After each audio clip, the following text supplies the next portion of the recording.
It was a summer evening in 1938. The air was thick with the scent of honeysuckle. Music drifted from the town dance hall. Bessie, a vision in her pale blue dress, stood on the sidelines. Her laughter rang out, drawing the attention of a young man across the room. Kenneth, with his easy smile and eyes that sparkled with mischief, was instantly captivated. He crossed the room, drawn to her like a moth to a flame. He asked her to dance. She hesitated for a moment, her heart already pounding in her chest. Then she placed her hand in his. The music swelled. They moved as one. In that moment, time stood still. They were lost in their own world, oblivious to the other dancers. It was the beginning of a love story for the ages. Their love blossomed under a sky filled with stars and promises. Kenneth, with his adventurous spirit, dreamed of becoming a pilot. Bessie, ever supportive, encouraged his aspirations. They made plans for a future filled with love and happiness. Then the world changed. War broke out, casting a long shadow over their lives. Kenneth, driven by a sense of duty, enlisted. He promised Bessie he would return. Their love, he swore, would guide him home. Their days were marked by the arrival of letters, each one a precious lifeline, a testament to their enduring love. Bessie poured her heart out, sharing her hopes and fears. Kenneth wrote of his longing for her, of his dreams of their reunion. The letters were their only solace. They kept their love alive, bridging the vast distance and the horrors of war. Each letter was a promise renewed, a vow to return to each other. Then the letters stopped. Days turned into weeks, weeks into months, and still there was only silence.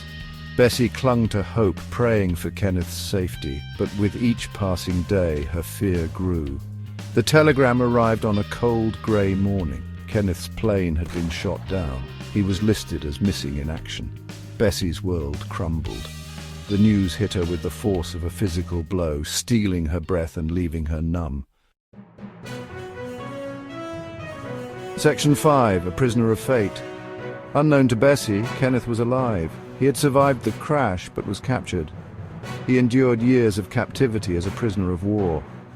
Through it all, he clung to the memory of Bessie and the promise he had made. He never gave up hope. He knew that somewhere Bessie was waiting for him. He held on to that belief, drawing strength from it in his darkest hours. Decades passed. Bessie, her hair now silvered, never married. She had kept her promise to Kenneth, her heart forever his. Then a glimmer of hope emerged from the shadows of the past. A journalist, researching stories from the war, uncovered information about Kenneth's fate.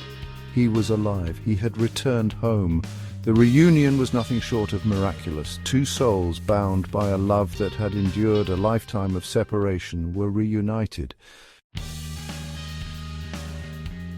Kenneth, his eyes filled with love and remorse, took Bessie's hands in his. "I told you I'd come back," he whispered, his voice thick with emotion. Bessie could only nod, tears streaming down her wrinkled cheeks. Their reunion made headlines. Theirs was a love story for the ages, a testament to the enduring power of hope and devotion. They spent their remaining years together, making up for lost time.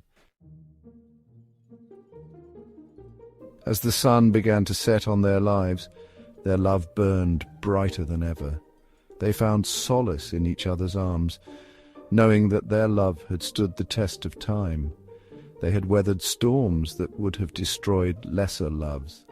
They shared stories of their lives, filling in the missing years. There was laughter and tears, forgiveness and understanding.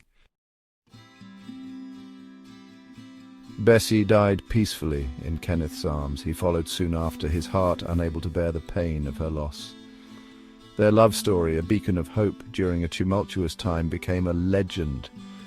Bessie and Kenneth's story reminds us that love knows no bounds. It is a force that can withstand even the greatest adversity. It is a light that can guide us through the darkest of times.